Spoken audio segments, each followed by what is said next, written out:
On May 10th, 2024, one of my favorite YouTubers, Professor Matthew Baker from Useful Charts, released a video titled, How All Modern Popes Share a Common Ancestor. In this video, he explored the various episcopal lineages of the Roman Catholic Church, highlighting key figures and demonstrating how they all connect through the doctrine of apostolic succession. As an ecclesiastical history geek, I was hooked. His video even got me wondering if we could trace similar lineages within the Coptic Church. At first, I thought that this would be an easy task. After all, the Coptic Church has a readily available list of all its popes, which is even meant to be recited during the liturgy. A piece of cake, right? But there's a catch. That list jumps from one pope to the next, skipping over the bishops who consecrated them. To the casual observer, it might even seem that the popes were consecrating their own successors, which, as we all know, is not how episcopal consecration usually works. Confident that the information was just hidden a little deeper, I dug in. A week of research later, and I had nothing. Other than a few stubs on Wikipedia, there was no complete or official publicly available episcopal genealogy for the Coptic papacy anywhere online. Now, being a hard-headed Upper Egyptian, I didn't give up. I decided that if such a genealogy didn't exist, I'd create it myself. And with that, what began as a simple video idea snowballed into a year-long, and counting, research project. Rather than leaving this channel to collect dust while I continue digging, however, I decided to turn it into a video series. This first installment serves as an introduction to the premise, methodology, and limitations of this project. So with this in mind, buckle up and enjoy the ride.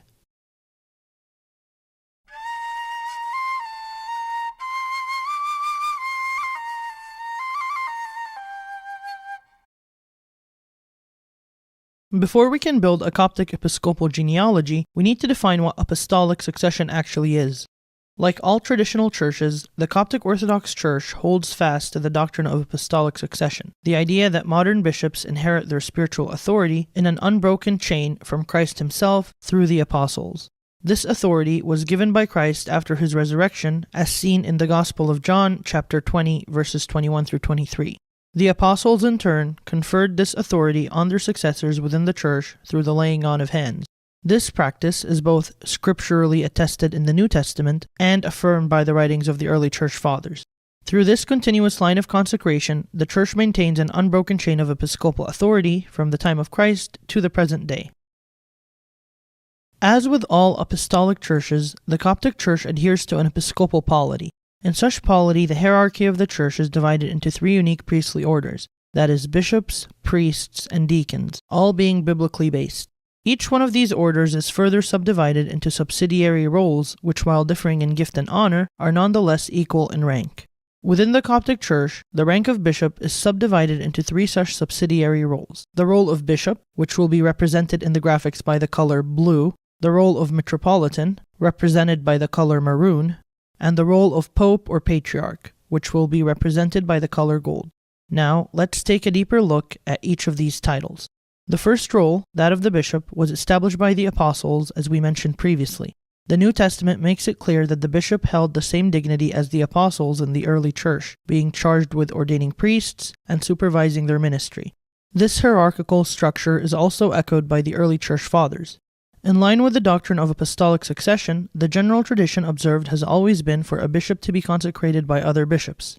However, in early Egyptian Christianity, a unique tradition may have existed. Due to the absence of other bishops in Egypt until the time of Pope Demetrius, it is suggested, especially by St. Jerome, that the presbyters of Alexandria may have consecrated their bishop themselves through the laying on of hands. This tradition, if it did indeed exist, probably did not survive the proliferation of bishops in Egypt that occurred during the reign of Pope Demetrius. By the early 4th century, the Canons of Nicaea were issued, regulating the standards for episcopal consecration across the known world and ensuring that all future bishops were consecrated by at least 3 other bishops. The Canons of Nicaea also formalized the role of the metropolitan, a senior bishop presiding over a major city and its surrounding region, sometimes overseeing other bishops with less prominent sees. This role was historically significant within the Coptic Church, which had several established metropolitan sees served by metropolitan bishops.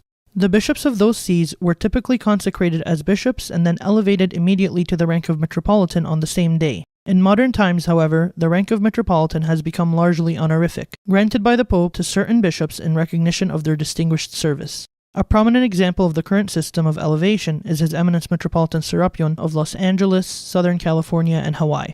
He was originally consecrated as a general bishop by Pope Shenouda III in 1985 and was then enthroned as Bishop of Los Angeles in 1995. He was later elevated to the dignity of Metropolitan by Pope Tawadros II in 2016 in recognition of his over 30 years of service. The one exception to the current system of elevation is the See of Jerusalem, which retains its historical and canonical distinction of always being led by a Metropolitan Bishop. Accordingly, the current bishop, His Eminence Metropolitan Antonios, was elevated to the rank of Metropolitan on the same day as his episcopal consecration. The last bishop to be appointed immediately as Metropolitan for a see other than Jerusalem was His Eminence Metropolitan Mina of Girga, while the last surviving bishop to be immediately appointed Metropolitan was His Eminence Metropolitan Mikhail of Asyut. Finally, let us discuss the rank of Pope or Patriarch.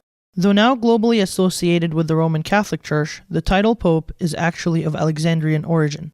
This title is derived from the Greek word papas, which is a diminutive form of father, akin to saying dad in modern English. The precise origin of its ecclesiastical use is debated. Some suggest it was once a general term used for all bishops and priests, while others propose that it was originally the title of the dean of the School of Alexandria. What is certain, however, is that by the early 3rd century, the title had become closely linked with the Bishop of Alexandria, reflecting the deep affection and reverence the clergy and laity held for their spiritual father. Its earliest documented usage comes from a letter written by Pope Dionysius, in which he refers to his predecessor as Pope Heracles. As Christianity spread throughout the rest of Egypt and other bishops were ordained, the Bishop of Alexandria retained primacy due to Alexandria's role as the center of Christian teaching and the origin point of Christian preaching. This primacy was canonically affirmed by the First Council of Nicaea, which acknowledged the Pope of Alexandria's extended jurisdiction over Egypt, Libya, Pentapolis, and the surrounding regions. In the 4th century, the title Pope was later adopted by the Roman Church for its own patriarch, long after its established use by the Alexandrians. While the roles of bishop, metropolitan, and pope differ in dignity, they are all equal in sacramental authority. All bishops are successors of the apostles and participate equally in the governance of the church. Within the Coptic Church, they collectively form the Holy Synod, which is the highest ecclesiastical authority, charged with safeguarding doctrine, discipline, and tradition.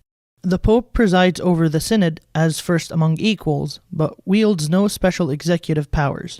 Since the Pope of Alexandria is given primacy over the other bishops in his jurisdiction, it is rare that any ordination of bishops ever occurs within the Coptic Church in which he is not the presiding bishop. Similarly, following the Pope's death, the most senior bishop is the one tasked with presiding over the election and consecration of the next Pope. This means that unlike the Roman Catholic Apostolic succession, which forks into several lineages, the Coptic Orthodox Apostolic succession, barring special occurrences, tends to follow a fairly linear and singular chain of succession, alternating predictably between popes and bishops. As I mentioned at the start of this video, I've undertaken this study out of a personal desire to weave a historical narrative of church history through a reconstructed chain of apostolic succession. The results I share should not be viewed as definitive or authoritative, but rather as preliminary research into a field that appears to be significantly underexplored. I should also clarify that as an independent researcher living in the diaspora, I did not have access to the primary consecration records preserved in the papal archives in Cairo. Instead, this project relies on the published works of researchers who were blessed with access to those archives. As a result, some gaps in the data are unavoidable. To account for this, dashed lines will be used in the visuals to indicate presumed consecration relationships, while solid lines will represent relationships explicitly confirmed in the sources. With all this in mind, I hope you will enjoy watching these videos as much as I enjoy researching and producing them. As always, I would like to thank you for watching this video. If you enjoyed it, please give it a like, share, and subscribe to the channel for more Orthodox content like this. If you have any comments, suggestions, or corrections, please leave them in the comment section below. Until next time, Ogay Chinep Choice.